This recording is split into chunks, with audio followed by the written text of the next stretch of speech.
Hi, I'm Janice Switlo, and today, especially given the events surrounding Wet'suwet'en nationals dealing with their circumstances, I want to remind you what our Prime Minister Justin Trudeau, how he views the relationship with Indigenous people.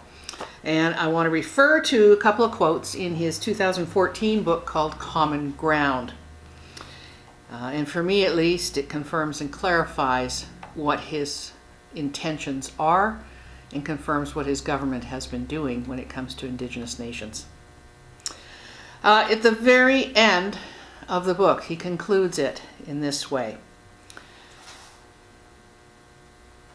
So I join you in your commitment to that more hopeful future. Let us pledge ourselves to building a country. Again, Canada is not fully formed and shaped. Let us pledge ourselves to building a country that brings people together, that finds the highest virtue in compromise, moderation, and common ground. Nearly 30 years after a speech, Wilfrid Laurier put it this way to an audience in Edmonton, quote, "We do not want or wish that any individual should forget the land of his origin. Let them look to the past, but let them still more look to the future. Let them look to the land of their ancestors, but let them look also to the land of their children. Let them become Canadians and give their heart, their soul, their energy, and all their power to Canada," end of quote. That was Laurier's wish for us, and it is mine for you. He's made clear his intentions. This is exactly what the Section 35 doctrine is. This is exactly what the self-government agreements that are being proposed are. This is exactly the nature of agreements being entered into by provinces, and the subject of the numerous episodes that I've released here on my channel, Switlo Sheds the Light. So continuing with more of his words in his book. Note, there's almost 340 odd pages here. He spends a page and a half on quote unquote First Nations. He says, and he talks about how he came to get his raven tattoo, which was placed on a round on top of the globe that he already had there. And he speaks about how his father, former, then Prime Minister Pierre Elliott Trudeau, brought him to Haida. And he says, "In the ceremony honoring my father, the Haida also conferred upon my brothers and me a privilege reserved for very few, one we of course had done nothing to earn. They made us honorary children of the raven.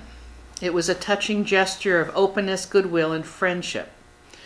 So he was talking about in his 40th year, spending his time with his own children in the summer there on the West Coast, reflecting on his future. And he thought about this kindness shown to me some 3.5 decades before, and he repaid it with a very modern gesture. A Haida raven tattoo based on a Robert Davidson design on his left shoulder. It wraps around the globe that I'd gotten years before. He fails to appreciate it wasn't what they as children had done at the time to earn that status of honorary children of the raven. It was what he is then held responsible to do. And by inking himself with the raven, that doesn't complete his honor that he's responsible to attributing to that status he was provided. And he says, we failed to achieve a respectful functioning relationship with First Nations. This is one of Canada's greatest unresolved questions. And he says, in fact, I would go further than that. The predicament of First Nations and our willingness as non-Aboriginals to abide the abject poverty and injustice that afflicts so many is a great moral stain on Canada. And he continues that Canada's relationship with First Peoples is definitional when it comes to our national character and is currently a practical obstacle holding our country back. The courts are telling us what we ought to have always known. First Nations communities across Canada have a right to a fair and real chance at success. They cannot be an afterthought as we develop the resources on their land. Now, I'm sorry, what a ridiculous statement to believe that it's simply a moral requirement to deal and engage with them. And, we can still go ahead and develop the resources on their land. And of course, with the Wet'suwet'en situation, Justin Trudeau is not involved. He says it's a provincial matter.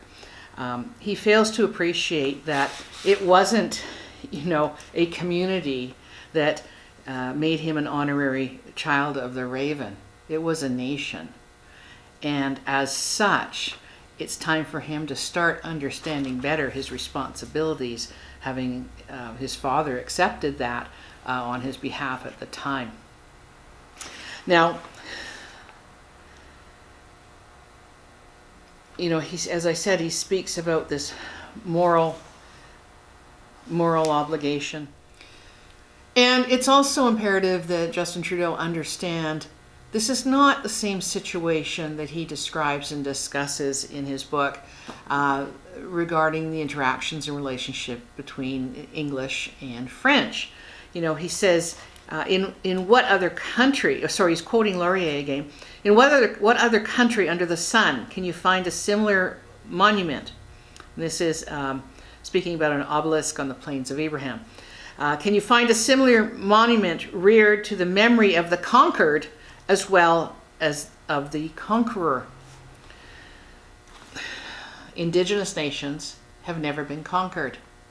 This is not a matter of trying to put together, as was done, and he speaks of the English and French crafting a constitution and creating a constitution and building a country. And he speaks about all those who are in Canada, give all your power to Canada. He really fails to appreciate the fundamental principles of treaty. And probably this is why the Queen's called him in a few times. Certainly I have issued warnings that the things he had hoped to do, he could not do. And so he had to pull back from those. This is not a matter of reconciliation and bringing in and under Canada. The reality of it is he's constitutionally bound. Canada is constitutionally bound by the treaties. And as a result of treaties being entered into, the Queen is also bound by a duty of fairness to engage in treaty making where she hasn't completed that job.